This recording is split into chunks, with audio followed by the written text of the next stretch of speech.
They said the house always wins. They built cities on that promise. They put it in neon and marble and poured it into the foundation of every casino from Fremont Street to the far end of the Strip. But somewhere in New Jersey, a quiet, unremarkable kid with a paperback book and a legal pad full of numbers looked at that promise and decided it was a lie. And then he spent 30 years proving it. Hi, my name is Michael, and this is Old Vegas Legends. The kid from New Jersey. Thomas Hyland was born in 1953 in New Jersey. And I want to be honest with you here because this is where most stories about gambling legends go off the rails. They make the origin sound mythic. They tell you the hero was different from birth, that he could calculate odds before he could walk, that the casino was always calling to him across the years like some kind of neon destiny. Tommy Hyland's origin story is not like that. He was a regular kid, middle-class family. Nothing in his early years suggested he was going to spend the next 4 decades systematically dismantling the blackjack industry. He went to school. He did what regular kids did. He was, by all available accounts, completely unremarkable. And then, sometime around 1973, when Hyland was a college student, he picked up a book. The book was Beat the Dealer by Edward O. Thorpe. Published in 1962, it was the first mathematically rigorous proof that blackjack could be beaten. Not through luck, not through instinct, not through some vague notion of hot hands and cold streaks. Through math. Through a system of tracking which cards had been played and adjusting your bets accordingly. Through what would become known as card counting. Thorpe was a mathematics professor. He'd actually tested his theories on early IBM computers before casinos even knew what a computer was. And the conclusions he reached were staggering. The player, he argued, could gain a statistical edge over the house. Small, maybe 1 to 2%, but consistent, reliable, repeatable. Now here's where I have to pause and explain something because I get comments every single week from people who think card counting is some kind of Rain Man superpower. It is not. You don't need a photographic memory. You don't need to be a genius. What you need is discipline, patience, and the willingness to sit at a blackjack table for 8 hours straight, mentally running a tally, while a cocktail waitress offers you free drinks and a pit boss stares at the back of your head. Most people cannot do that. Not because it's too hard, because it's too boring. Tommy Hyland could do it. And more importantly, he could teach other people to do it. He dropped out of the gambling world's version of normal. No corporate career, no 9 to 5, no sensible path through the 1970s. He started practicing, hours every day. Rita Saya, counting down decks of cards at kitchen tables, running simulations, testing himself, getting faster, getting cleaner, getting better. By the time most of his college classmates were worrying about job interviews, Tommy Hyland was worrying about bet spreads and true counts. And he was very, very good. Building the machine. Here's the thing about card counting that the movies never get right. They show you one genius at a table, cigarettes smoldering, chips stacking up, pit bosses sweating while our hero calmly rakes in a fortune. It's a great image, it's also completely impractical. A single card counter, playing alone, faces 2 problems. First, the edge is small. You're not going to get rich quick. You're going to grind out a modest advantage over thousands and thousands of hands. The second, and this is the one that kills most advantage players, you become visible. The moment you start winning consistently at blackjack, casinos notice. They watch, they count your wins, they compare notes. And, eventually, they ask you to leave. Tommy Hyland understood this by the late 1970s, and his solution was elegant. Don't play alone. Hyland started recruiting, not from casinos, not from the underground world of professional gamblers, from everyday life, friends, acquaintances, people he crossed paths with who showed an aptitude for numbers and a stomach for pressure. He was not looking for the flashiest player in the room. He was looking for the most disciplined, and then he trained them rigorously, methodically, like a football coach running 2-a-days in the August heat. His standards were exceptionally high. A player had to be able to count a full deck of cards in less than 30 seconds without a single error. They had to maintain an accurate count while holding a conversation, ordering a drink, and watching the pit boss pretend not to watch them. They had to know basic strategy cold, meaning every single decision in every single situation had to be automatic. No hesitation, no second guessing, No learning curves at the table. The operation worked like this. A team member, called the spotter, would sit at a blackjack table and play minimum bets while counting the cards. When the count got favorable, meaning the deck was rich in high cards, which benefit the player, the spotter would signal. Sometimes a hand gesture, sometimes a subtle phrase, sometimes just the way they stacked their chips. That signal would bring in the big player, someone who'd been wandering the casino floor, chatting up cocktail waitresses, looking for all the world like a wealthy tourist on a lucky night. The big player would sit down and immediately start betting large. Big, aggressive bets placed exactly when the mathematical edge was in their favor. From the casino's perspective, it looked like luck, a high roller having a good run. Nothing to see here. From a mathematical perspective, it was a precision instrument. Highland's teams weren't gambling, they were harvesting. By the early 1980s, the Highland team was operating across the eastern United States. Atlantic City, where New Jersey law actually prohibited casinos from banning card counters, became a particularly fertile hunting ground. And the money started coming in, not in a dramatic movie-style rush. Steadily, quietly, the way real money is made. The bigger world, computers, MIT, and the art of the edge. Now I have to tell you about the ecosystem Tommy Highland was operating in. Because he wasn't alone in this world, far from it. The 1980s were the golden age of advantage play. Thorpe's book had been out for 20 years. A generation of mathematically inclined gamblers had read it, studied it, and started building on it. And some of them were doing things that made even card counting look simple. There was Keith Taft, an inventor from California who deserves his own documentary, his own statue, honestly his own national holiday.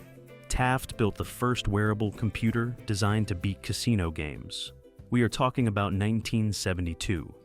The man was using a computer hidden in his shoe to calculate blackjack probabilities in real time, a decade before personal computers existed. His son Marty joined the operation, and then kept building, kept improving. By the late 70s, Taft had devices so sophisticated that casinos had no framework to even understand what they were looking at. Nevada eventually made it illegal to use computers in casinos in 1985. Keith Taft, for the record, had already beaten them to the next idea by then. And then there was the MIT blackjack team. Students and former students from the Massachusetts Institute of Technology, trained by a rotating cast of managers and backed by investor capital. They ran a version of the same spotter and big player system Highland used, but with the resources of a small hedge fund behind them. Their story eventually became a book called Bringing Down the House, then a movie called 21. You've probably seen it. Highland's operation and the MIT team existed in the same world. They knew some of the same people. They occasionally crossed paths, but Highland ran a tighter, leaner, more enduring operation. While the MIT team cycled through players and investors and eventually imploded under its own complexity, the Highland team kept going, kept adapting, kept winning. What made Highland different was temperament. He was not interested in fame, not interested in the story. He was interested in the edge, in finding it, protecting it, and extracting value from it as long as humanly possible. He was also, and I think this is underappreciated, an exceptional teacher. Former team members describe his training sessions with something close to reverence. He didn't just teach technique, he taught thinking. How to read a casino floor, how to manage your own psychology under pressure, how to lose a session without losing your head, how to win without letting the win make you sloppy. That last one, by the way, is harder than it sounds. Most card counters who blow up their careers don't blow them up because they got caught cheating. They blow them up because winning felt so good that they stopped being careful. Highland was always careful. $20 million. Let me put a number on the table. $80 million. Now, I want to be precise here because precision matters, and because this is the internet where someone in the comments is always going to tell me I got the number wrong. The 80 million figure represents an estimate of the cumulative winnings attributed to Highland's teams across multiple decades of operation. It is not a single score.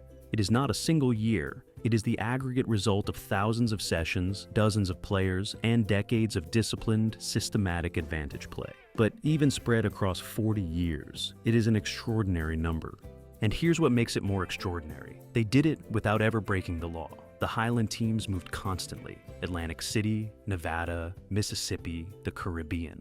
Wherever casinos operated, wherever the rules allowed blackjack, wherever a six-deck shoe was being shuffled, and a pit boss was getting comfortable. They changed their appearances, not in elaborate ways, not with Hollywood prosthetics and theatrical disguises, just the practical stuff. Different haircuts, glasses, different clothes, playing under different names, using different ID when casinos asked for it, which was its own complicated legal territory. They spread the bets across multiple players, so no single person was winning too much, too fast. A good team could walk into a casino, extract a significant edge from the blackjack pit, and walk out before anyone connected the dots. The cat and mouse with pit bosses was a constant. And I want you to understand what a pit boss actually is, because the movies make them look either incompetent or omniscient, depending on what the scene requires. The reality is somewhere in between. A good pit boss knows what card counting looks like. They know the bet spread. When a player bets small for an hour and then suddenly goes large, that's a tell. When a player's big bets consistently align with favorable deck compositions, that's a tell. When a player shows no emotion, makes no mistakes, and never takes insurance in the wrong spot, that's a tell. Highlands players were trained to mask every single one of those tells, to play a character, to look like a civilian, to seem like someone who was just having a lucky night, rather than executing a mathematically precise extraction of casino profit. They played drunk, they played distracted, they played like tourists. They complained about bad beats in exactly the way a real tourist would complain, loud enough to be annoying, sincere enough to be believable. And the money kept coming. There is a particular poetry in the fact that the casinos handed it over willingly, brought the cards out themselves, shuffled them in front of God and everybody. All that security infrastructure, all those cameras and pit bosses and eye-in-the-sky operations, and a group of people with legal pads and disciplined minds just sat down and took their money using the casino's own game. Benny Binion would have respected that, honestly. He always said he honored the action. How Vegas fights back. Casinos are not stupid. Let me be clear about that right up front, because what I'm about to describe might make them look slow and clumsy. They weren't slow and clumsy. They were just dealing with a problem they'd never had to solve before. For most of Vegas history, the enemy was cheating, oil-marked cards, loaded dice, dealer collusion, pass posting. All of these were things casinos understood. They had procedures for them, legal frameworks for prosecuting them, and surveillance systems designed to catch them. Card counting wasn't cheating. It didn't fit any of the existing categories. A player using their brain to track publicly visible information in a legal game. There was no rule against it. There was no law against it. It was just thinking. And that drove the industry absolutely insane. The first major weapon casinos deployed was Griffin Investigations. Griffin Investigations was a private intelligence agency founded in 1967 by Beverly and Robert Griffin in Los Angeles. Their business was simple. They built a database of advantage players, card counters, cheaters, and anyone else casinos wanted to exclude. Photographs, physical descriptions, known aliases, patterns of play, associated team members. Casinos subscribed to the service. The skull. When a player got flagged at one property, their information went into the file. When they showed up somewhere else, that casino could pull the file and know exactly who they were dealing with. By the 1980s, Griffin Investigations had files on thousands of players. They called their main publication the Griffin Book, and getting your picture in it was the blackjack equivalent of being put on a most wanted poster. Except, you hadn't actually done anything illegal. The Highland team, inevitably, started appearing in the Griffin files. Players were identified, photographed, documented. Casinos began recognizing them. The back-off started. Back-offs were the casino's first line of defense. Before they banned you outright, they'd sit you down. A pit boss, maybe a shift manager, sometimes security, polite enough on the surface. We've noticed your play. We're going to have to ask you to leave the blackjack tables. You're welcome to play any other game. Which, if you think about it, is a remarkable sentence. You're welcome to play any game where we are mathematically certain to take your money, just not this one where you figured out how to take ours. If a player ignored the back-off and came back, the next step was a formal ban. Trespassing notice? Your name in the system. Show up again and we call the police. The Griffin files shared that information across properties. Get banned at the MGM Grand, and the Mirage knew about it within days. Get banned in Vegas, and Atlantic City had your photo. The network grew tighter every year, and then the casinos started changing the games themselves. More decks, 6 decks, then 8 decks, with the more frequent shuffles to burn through the shoe before the count could get meaningful. Continuous shuffle machines that make counting mathematically impossible. Rule changes that shaved the player's edge. They were re-engineering their own product specifically to stop people like Tommy Highland. Which, if you want a testament to how effective he was, there it is right there. When Vegas tried to make winning a crime. Here is where the story gets genuinely dark, and I want you to pay attention to this chapter because it has implications that go far beyond blackjack. In 1994, the Highland team was operating in Canada, specifically at the Casino Windsor in Ontario, which had opened that same year, and they were winning, reliably, systematically, the way Highland teams always won. Casino Windsor did not like this. They accused the Highland team of using a technique called ace sequencing. This is an advanced form of advantage play that goes beyond basic card counting. Rather than just tracking the ratio of high cards to low cards, ace sequencing involves tracking the specific location of aces through the shuffle, so you can anticipate when they're likely to appear. It requires extraordinary memory and attention. It is also, like a basic card counting, completely legal. The casino had the players arrested, charged with fraud. Let me say that again. They arrested people for playing cards too well in a card game. The case wound its way through the Canadian legal system for years. The charges were eventually stayed, which in the Canadian system essentially means dropped without a formal acquittal. The players walked, but the intention of the prosecution was unmistakable. The casino industry, when pushed far enough, was willing to use criminal law as a weapon against advantage players. This was not an isolated incident. In Nevada, the legal framework around gaming gave casinos enormous latitude to exclude players for any reason. The Nevada Supreme Court had established in multiple decisions that casinos, as private businesses, could refuse service to anyone as long as they weren't discriminating on the basis of protected characteristics. Being very good at blackjack was not a protected characteristic, but Atlantic City was different.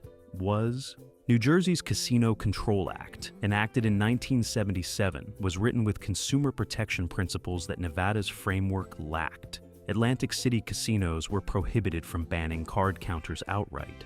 They could shuffle more frequently. They could limit bet spreads, but they could not simply throw you out for winning.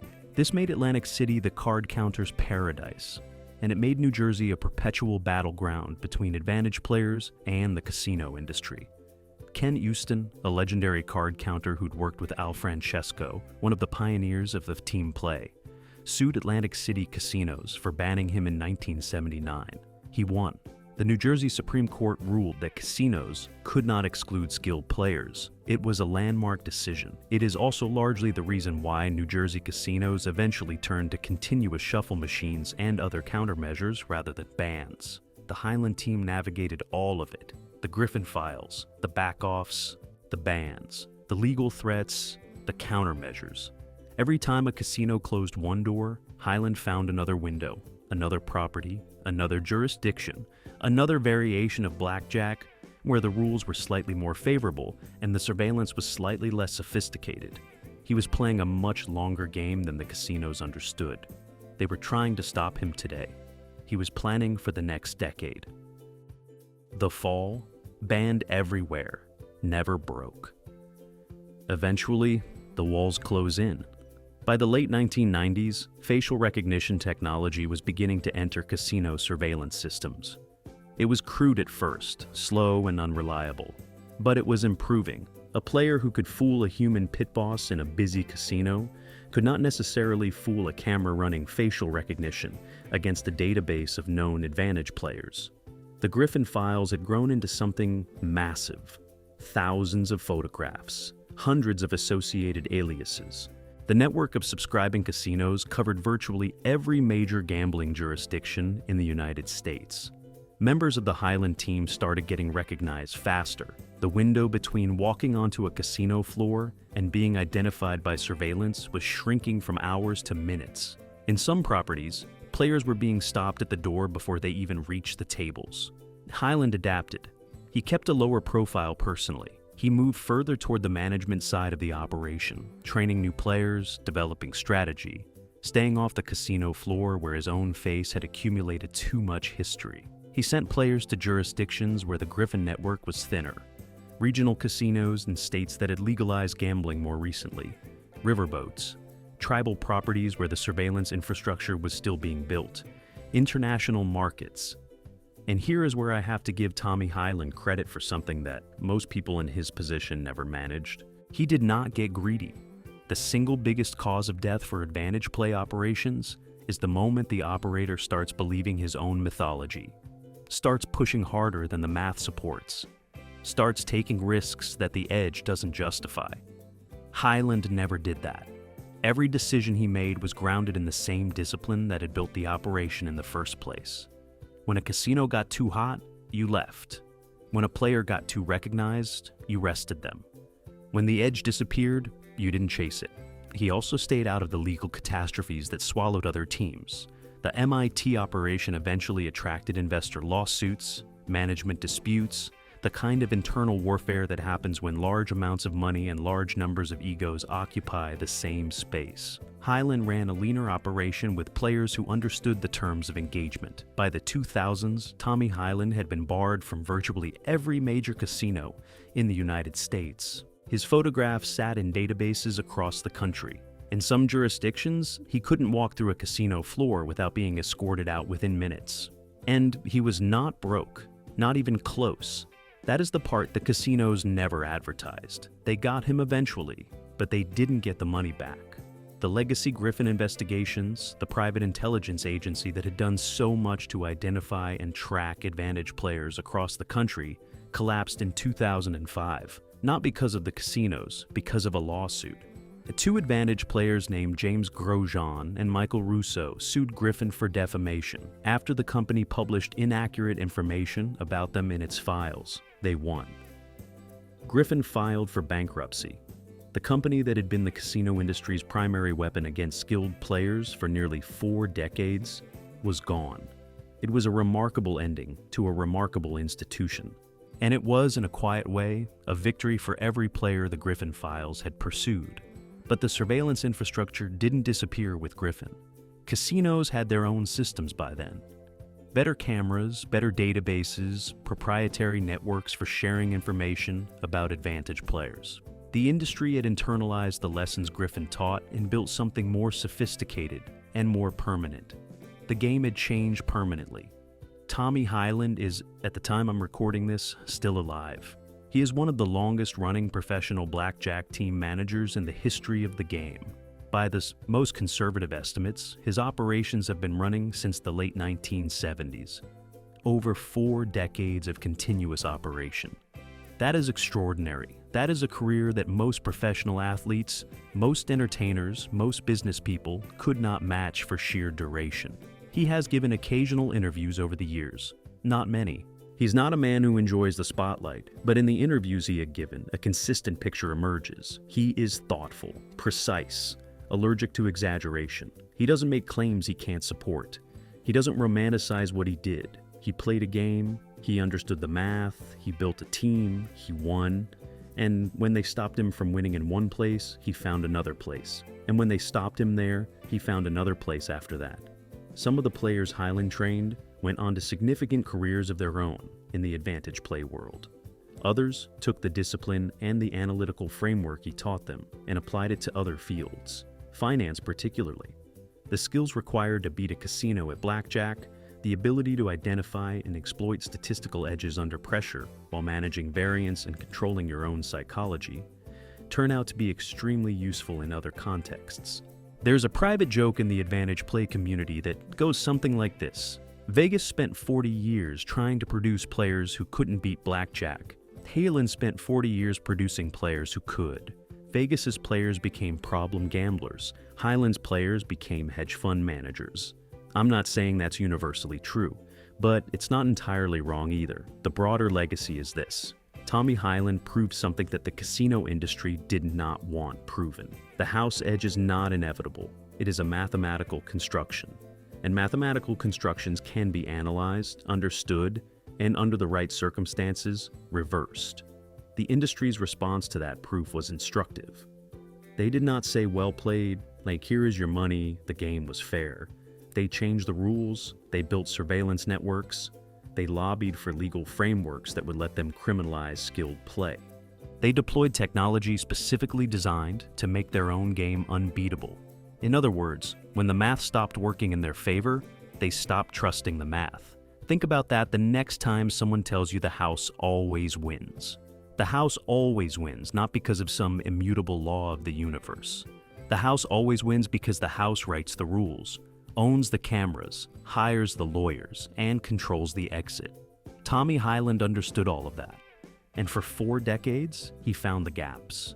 What Benny Bingen built on Fremont Street, that spirit of honoring the action, of letting the game be the game, got buried somewhere under the surveillance cameras and the facial recognition databases and the Griffin files.